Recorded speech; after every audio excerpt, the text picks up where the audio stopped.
একটি বছর পরে আবার বছর ঘুরে আবারও ফিরে এলো সর্বাপেক্ষা উত্তম মাস রমজান। কোরআন ও হাদিসের আলোকে এই মাসের ফজিলত অন্য মাসের তুলনায় অনেক বেশি হওয়ায় এই মাসটিকে আলাদাভাবে গুরুত্ব দিয়ে থাকেন বিশ্বের অগণিত মুসলমান।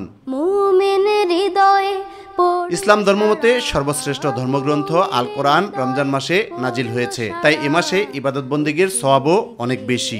রমজান মাসে একটি ফরজ আদায় করলে 70টি ফরজের সওয়াব হবে, আর রমজান মাসে যদি কেউ একটি নফল আদায় করে তাহলে একটি ফরজের সওয়াব তার আমলনামার মধ্যে দিবে। আর যেই ব্যক্তি এই রমজান মাসে রোজা রাখবে এবং পরবর্তীতে শাওয়াল মাসের 6টা রোজা রাখবে, পূর্ণ বছর রোজা রাখার সওয়াব তার আমলনামার মধ্যে দিবে। এই জন্য আল্লাহ রাব্বুল আলামিন স্পেশালভাবে জান্নাতের একটা দরওয়াজা রাখছে, যেই দরওয়াজার নাম হচ্ছে বাবুর রাইয়ান। যারা রোজা রাখে একমাত্র তাদের জন্য বিশেষ করে এটা মখসুস, তাদেরকে বাবুর রাইয়ান দিয়ে আল্লাহ রাব্বুল আলামিন জান্নাতে প্রবেশ করাইবেন।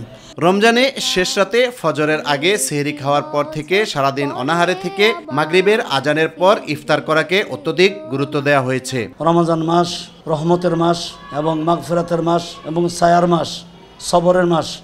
এই রমজান মাসে আল্লাহ রাব্বুল আলামিন কোরআন নাজিল করেছেন। এই কোরআনের কারণেই রমজান মাসের এত গুরুত্ব। আর এই রমজান মাস যেহেতু কোরআনের কারণে গুরুত্ব হয়েছে, বিদায় সমস্ত মুমিন মুমিনাত মুসলমান নরনারী প্রত্যেকেরই দরকার কোরআন অনুযায়ী জীবনযাপন করা। কোরআন নাজিল করছে লিতুখরিজান নাসা মিনাজ যুলুমাতি ইলান নূর। কোরআন নাজিল করেছেন যে মানুষ অন্ধকার থেকে আলোর দিশারি পাবে, আলো পাবে, মানুষ হেদায়েতের রাস্তা পাবে।